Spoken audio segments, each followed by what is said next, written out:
ശബരിമല വ്രത നോൽക്കുന്ന കാലത്ത് കടകളിലൊന്നും നിർബന്ധപൂർവ്വം അവിടെ വെജിറ്റേറിയൻ കച്ചവടമേ നടത്താൻ പാടുള്ളൂ എന്ന് പറയാറില്ല. പക്ഷെ മലപ്പുറം ജില്ലയിൽ ഒരു മാസം ഒരു തുള്ളി വെള്ളം ഒരാൾക്കും ലഭിക്കില്ല. എന്തൊരു ഫാസിസ്റ്റ് സമീപനമാണിത്. നാം വ്രതം എടുക്കുന്നു, നമ്മൾ കുടിക്കുന്നില്ല. പക്ഷെ ഒരു മാസം മലപ്പുറം ജില്ലയിലും കോഴിക്കോട് ജില്ലയിലെ പല സ്ഥലങ്ങളിലും, ഞാൻ എന്റെ നേരെ അനുഭവം പറയാം, ഒരു മാസം ഒരു തുള്ളി വെള്ളം ലഭിക്കുന്നില്ല. നിങ്ങൾ ഒരു പുരോഗമന പാർട്ടിക്കാരും എന്നെക്കുറിച്ച് സംസാരിക്കുന്നില്ല. രാമനാട്ടുകര മുതൽ തൃശൂർ ജില്ലയുടെ അതിർത്തി വരെ ഒരു മാസക്കാലം ഒരു തുള്ളി വെള്ളം ആരോഗ്യത്തിൽ. എല്ലാ പ്രിയപ്പെട്ട സഹോദരി സഹോദരന്മാർക്കും എന്റെ വിനീതമായ നമസ്കാരം. ഒരു മാസം നീണ്ടു നിൽക്കുന്ന ദാനധർമ്മങ്ങളുടെയും വ്രതാനുഷ്ഠാനങ്ങളുടെയും പുണ്യദിനങ്ങൾക്കൊടുവിൽ ചെറിയ പെരുന്നാൾ വന്നെത്തിയിരിക്കുകയാണ്. സ്നേഹത്തിന്റെയും സഹോദര്യത്തിന്റെയും ത്യാഗത്തിന്റെയും ഐക്യത്തിന്റെയും സന്ദേശം ലോകത്തിന് നൽകുന്ന പുണ്യദിനമാണ് ചെറിയ പെരുന്നാൾ. എല്ലാ പ്രിയപ്പെട്ട വിശ്വാസികൾക്കും എന്റെ ഹൃദ്യമായിട്ടുള്ള ചെറിയ പെരുന്നാൾ ആശംസകൾ നേരുകയാണ്.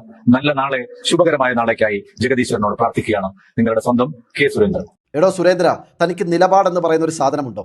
നട്ടലിന് ഉറപ്പ് എന്ന് പറയുന്ന ഒരു സംഗതി തനിക്കുണ്ടോ? നോമ്പ് മാസമായി കഴിഞ്ഞാൽ മുസ്ലിങ്ങളുടെ നിലപാട് അവരൊന്നും കഴിക്കാത്തത് കൊണ്ട് ഇവിടെയുള്ള മറ്റാരും, അത് ഹിന്ദു ക്രിസ്ത്യൻ ആരാണെങ്കിലും ആരും ഒന്നും കഴിക്കാനും കുടിക്കാനും പാടില്ല എന്നൊരു ഫാസിസ്റ്റ് മനോഭാവമാണ് അവരുടേതെന്നാണല്ലോ താൻ പറഞ്ഞത്. അതുകൊണ്ട് തന്നെ റമദാൻ മാസമായി കഴിഞ്ഞാൽ നീണ്ട ഒരു മാസക്കാലം മലപ്പുറത്ത് ആർക്കും പച്ചവെള്ളം പോലും കിട്ടില്ല എന്ന പച്ചവർഗീയതയാണല്ലോ താൻ സമർത്ഥിക്കാൻ ശ്രമിച്ചത്. തൻ്റെ വ്യക്തിപരമായ അനുഭവം എന്ന നിലയിൽ കോഴിക്കോട് ജില്ലയിലെ രാമനാട്ടുകര മുതൽ തൃശൂർ ജില്ലയുടെ അതിർത്തി വരെ ഏതാണ്ട് ഭീകരമായ ഈ അവസ്ഥ നിലനിൽക്കുന്നു എന്നാണല്ലോ താൻ പ്രസംഗിച്ചത്. അങ്ങനെയൊക്കെയാണെങ്കിൽ പിന്നെ എന്തിനാണോ അത്രയും തീവ്രമായ ഭീകരമായ ഫാസിസ്റ്റ് മനോഭാവത്തിന്റെ പ്രതീകമായ ആ നോമ്പിന് പരിസമാപ്തി കുറിച്ചുകൊണ്ട് മുസ്ലിങ്ങൾ ആഘോഷിക്കുന്ന ചെറിയ പെരുന്നാളിന് താൻ ആശംസകൾ പറയാൻ പോയത്? മറ്റുള്ള മതവിശ്വാസികളെ പച്ചവെള്ളം പോലും കുടിക്കാൻ അനുവദിക്കാത്ത ആ ഫാസിസ്റ്റ് പരിപാടിയെ പിന്നെ എന്തിനാണോ താൻ വ്രതശുദ്ധിയുടെ നാളുകൾ എന്നൊക്കെ വിശേഷിപ്പിച്ചത്? എന്റെ പൊന്നു സുരേന്ദ്ര, തെരഞ്ഞെടുപ്പ് കാലമല്ലാത്തപ്പോഴൊക്കെയും മുസ്ലിങ്ങളെ അവരുടെ വിശ്വാസത്തിന്റെ പേരിൽ, അവരുടെ ഭക്ഷണ രീതിയുടെ പേരിൽ, വസ്ത്രധാരണത്തിന്റെ പേരിലൊക്കെയും കടുത്ത ഭാഷയിൽ ആക്ഷേപിക്കുകയും അപമാനിക്കുകയും ചെയ്തിട്ട് തെരഞ്ഞെടുപ്പ് കാലത്ത് 4 വോട്ട് കിട്ടാൻ വേണ്ടിയിട്ടാണ്